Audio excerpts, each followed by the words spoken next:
Bonjour Jean-Baptiste Capgras. Bonjour. Jean-Baptiste Capgras, vous êtes maître de conférence en sciences de gestion, l'IFROS, Université Jean Moulin Lyon 3. Tout à fait.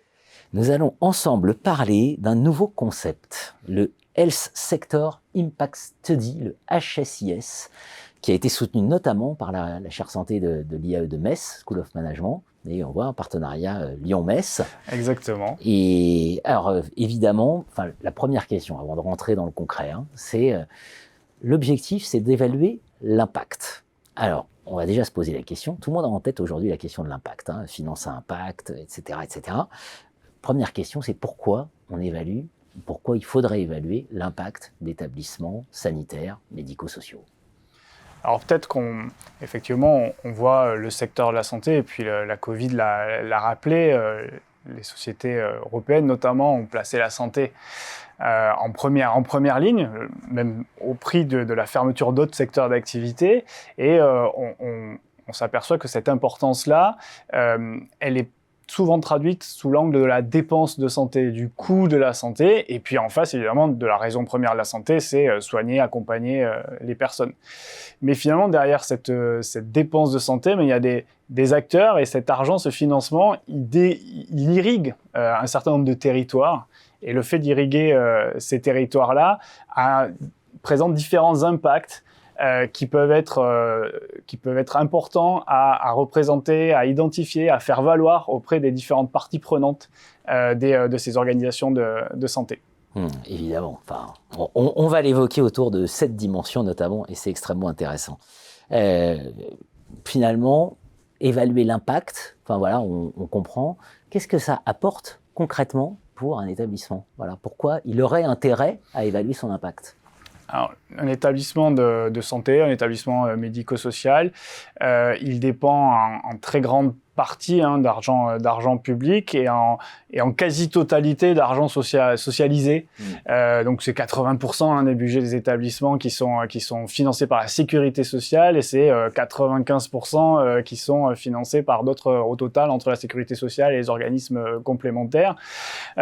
Donc ces structures-là, elles ont tendance, elles sont construites sur cette dépendance à l'argent public, et derrière l'argent public, il y a une attente de réponse à un besoin, et puis un besoin de rechercher d'autres types de financement.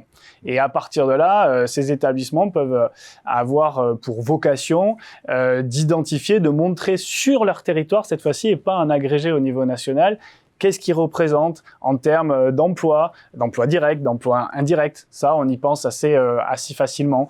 Le budget de fonctionnement d'un établissement de santé, ça peut être sur un CHU moyen, c'est 500 millions d'euros par an. C'est 7000 emplois professionnels qui y travaillent. Mais derrière, en fait, ce financement-là, il y a une bonne partie qui va être diffusée, utilisée pour consommer localement auprès d'entreprises, pour l'achat, pour les transports.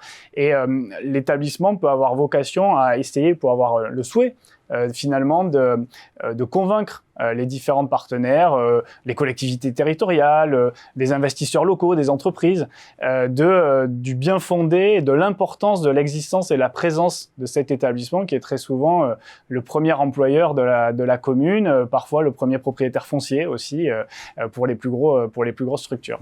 Pour bien mesurer l'ampleur du sujet, c'est quand une maternité ou quand un hôpital disparaît du territoire qu'on mesure tout ce qu'il apportait au territoire. Et on ne s'y trompe pas d'ailleurs au niveau des mairies notamment, qui se battent pour pas qu'une maternité ferme.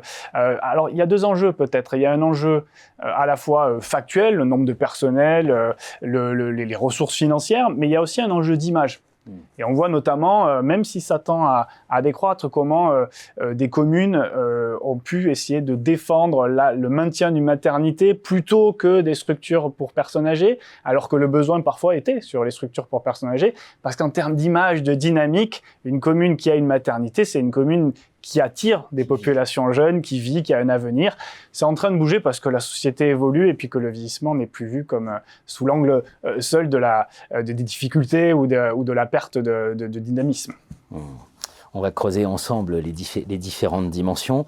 Peut-être, juste pour conclure cette émission, une des idées très intéressantes, c'est pour évaluer l'impact, il ne faut pas faire du comparatif, il faut faire de l'introspectif. Est-ce que vous pouvez nous expliquer? C'est tout à fait cette idée qui est reprise finalement des différentes études d'impact de la FNEJ, et c'est sûrement ce qui est intéressant d'être parti de ces études-là pour aller vers la santé, dans un secteur qui a l'habitude d'avoir beaucoup de données, d'être analysées, mais à des fins de benchmarking, et d'ailleurs plutôt de benchmark que de benchmarking, c'est-à-dire sans l'analyse qui va avec.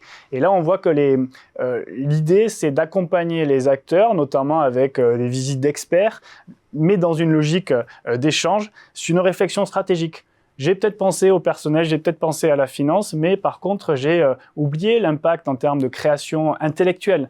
J'ai oublié l'impact en termes de création d'entreprises sur mon territoire, en termes évidemment également de formation. Tous ces établissements sont des lieux de formation pour les professionnels, les nombreux professionnels du secteur. Et finalement, ces référentiels, ils aident à la structure à voir ce qu'elle avait sous les yeux, mais à force de le voir sous les yeux, c'était devenu invisible.